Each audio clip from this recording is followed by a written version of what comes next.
రెండవ అధ్యాయము 17వ వచనంలో ఒక మాట వ్రాసి ఉంటుంది. ఏమని ఉంటుంది చదవండి పిల్లరా.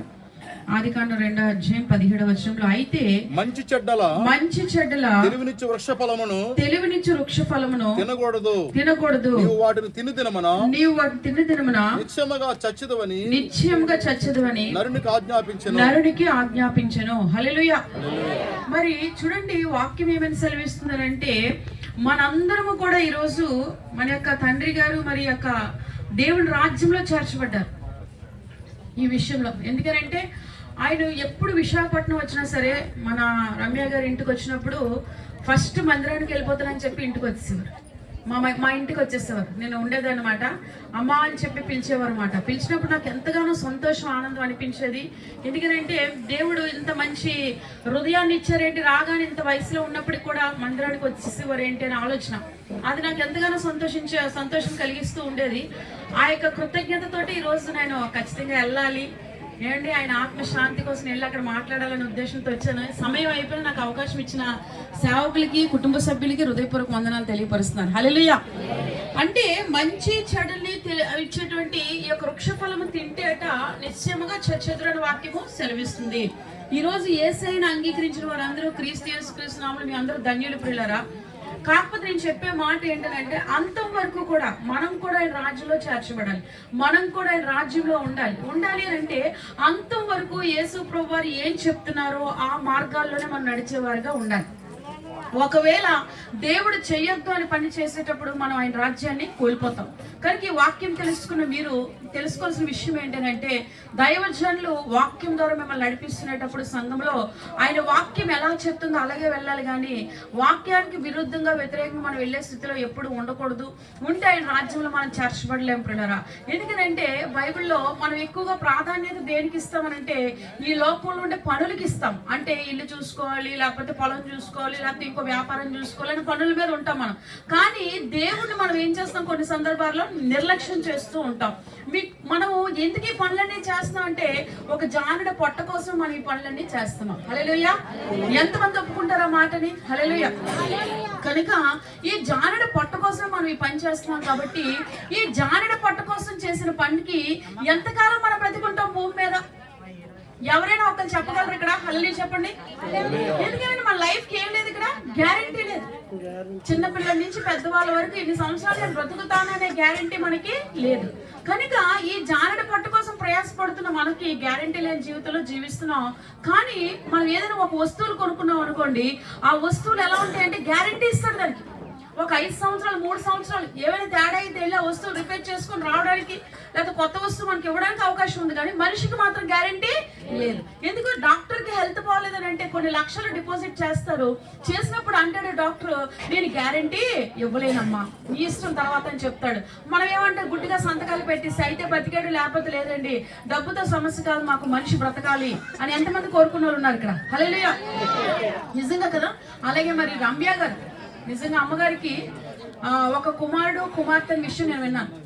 వినేటప్పుడు మరి కుమారుడిని ఒక మంచి యవనంలో కోల్పోయారు నా అన్నదమ్ముడు అని చెప్పి సిస్టర్ గారు సాక్ష్యం చెప్పినప్పుడు, నిజంగా కొండబాబు గారిని మరి ఒక గిఫ్ట్ గా దేవుడు ఈ ఇంటికి అల్లుడిగా ఇచ్చారు.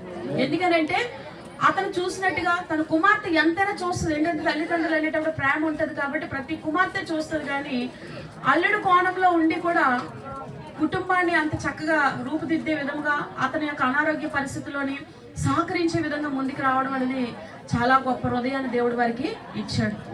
అదే సందర్భంగా డేవిడ్ కూడా డాక్టర్ చదువుకోవడం, ఆ బాబు కూడా తెలిసిన వైద్యంతో, మంచి వైద్యంతో చాలా కాలం ఆయన చేస్తూ వచ్చారు.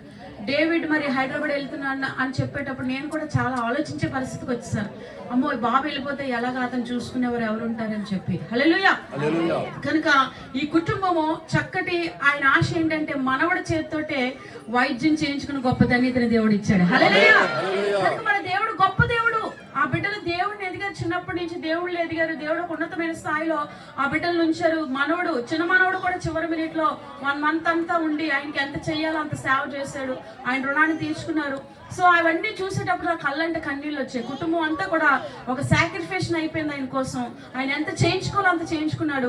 కొడుకు లేడనే లోటు లేదు, కూతురే కొడుకులాగుండి, అల్లుడి గారే కొడుకులాగుండి, మరి అన్ని విషయాల్లో కుటుంబ విషయంలో బాధ్యత తీసుకున్నారు. ఇప్పుడు అలా ఎందుకు ఈ మాట చెప్తున్నానంటే, వాళ్ళ ఆశ వాళ్ళ తండ్రి గారి దేవుని రాజ్యంలో చేర్చబడాలి.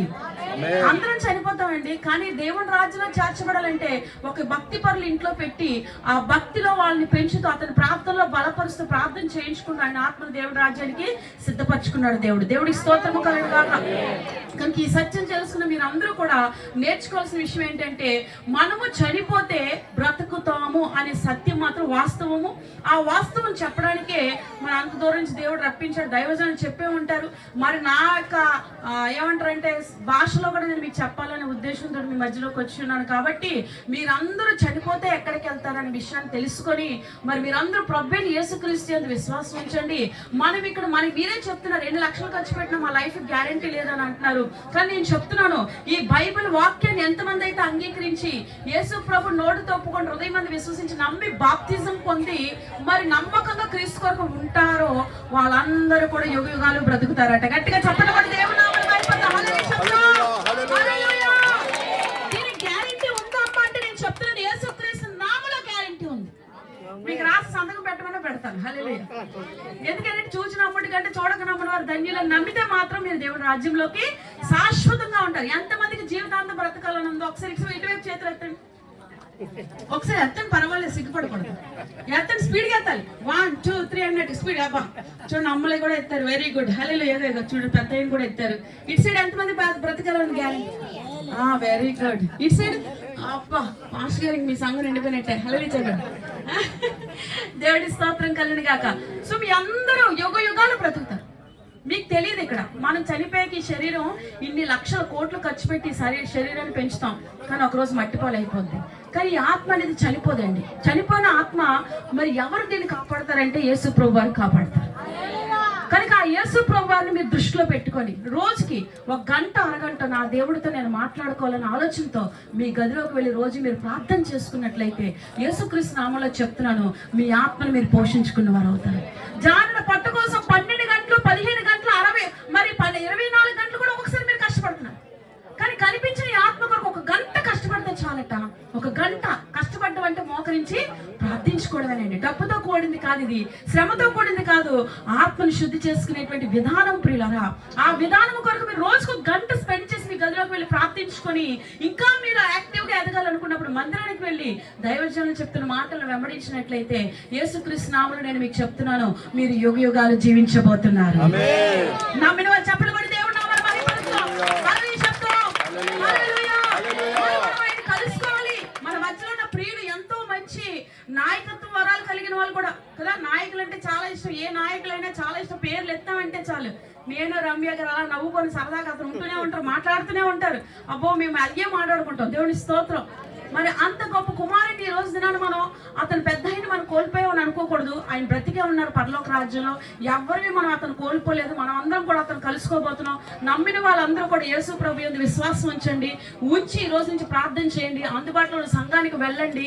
మీ ఆత్మని యుగ యుగాలు బ్రతికించుకునేటట్టుగా పోషించుకునే బాధ్యత మీకు ఉన్నది. దాన్ని నడిపించే బాధ్యత మీ మధ్యలోని దైవజనులకు కూడా ఉన్నది. హల్లెలూయా.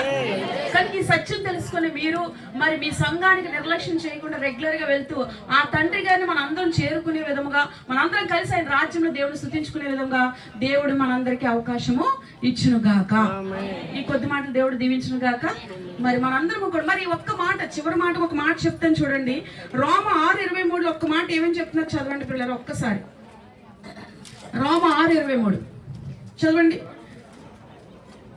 ఏలయనగా పాపం వల్ల వచ్చే జీతము మరణము, అయితే దేవుని కృపావరము మన ప్రభువైన యేసుక్రీస్తునందు నిత్య జీవము. హల్లెలూయా.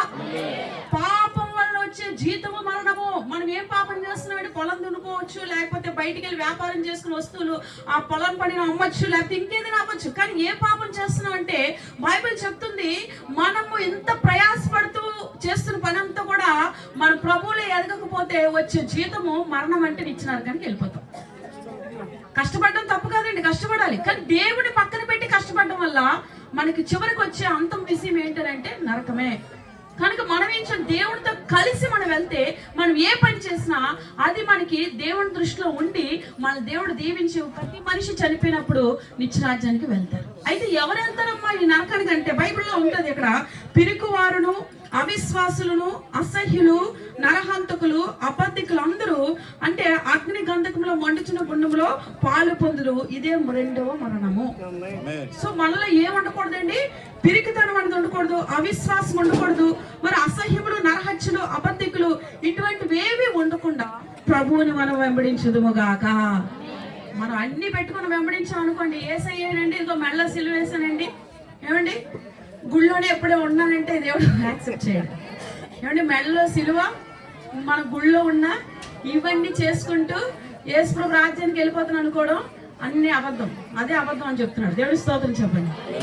ఏమండి ఇవేవి చేయకుండా మెడలో సిలువ వేసుకొని తర్వాత గుళ్ళో ఉన్నాం అనుకోండి, యేసుప్రభు గుళ్ళో ఎక్కడికి వెళ్ళిపోతాం, దేవుడు రాజ్యానికి వెళ్ళిపోతాం. ఆమె చెప్పండి అందరూ. అయితే దేవుడు మరి ఈ లోపల నాలో ఉన్నాయమ్మా ఎలాగానంటే గమనించుకోండి, యేసయ్య చెప్తున్నాడు దేవుడు మిమ్మల్ని ప్రేమిస్తున్నాడు, మిమ్మల్ని క్షమించాలి. ఏ తప్పు చేసినా మనం మానవులుగా సహజంగా ఎవరు గొప్పవాళ్ళు కాదు, నేను కాదు, మీరు కాదు, అందరం గొప్పవారం కాదు. ఎంతమంది ఒప్పుకుంటారు ఆ విషయాన్ని? కానీ ఈ రోజు మనం అందరం కలిసి ఒక కుటుంబీకులుగా ఉన్నట్టు క్రీస్తు నామాన్ని పెట్టే కాబట్టి యేసయ్య మన తప్పులు పాపాలన్నీ క్షమించి ఆయన రక్తంలో కడిగేశారు. నమ్మిన వాళ్ళు చెప్పలు కూడా దేవుని నామమున మహిమపరచండి. హల్లెలూయా, హల్లెలూయా. అంటే మనము దేవుని పక్కన పెట్టి మన పనుల్లో మనం లేని వైపు మన ఆచారాలు కూడా మనం వెళ్ళిపోయినప్పుడు అదంతా కూడా ఒక రోజు దాని విలువ జీతము పాపంతో సమానం, ఆ పాపమే నరకము. కనుక మనం దేవునితో కలుపుకొని దేవుడికి ఇష్టంగా ఉంటూ మనం ముందుకు వెళ్ళిపోతే మాత్రం అది ఆశీర్వాదంతో సమానము. కాబట్టి దేవుని రాజ్యాన్ని మనం చేర్చబడతాం. ఆమె చెప్పండి. సో ఏమి మనలో ఉండకూడదు, దేవుని రాజ్యం మనం చేర్చబడదాం కాక. కళ్ళు మూసుకున్నట్లయితే మనం ప్రార్థన చేసుకుందాం. పిల్లరా అందరం కూడా కళ్ళు మూసుకున్నట్లయితే ప్రార్థన చేసుకుందాం.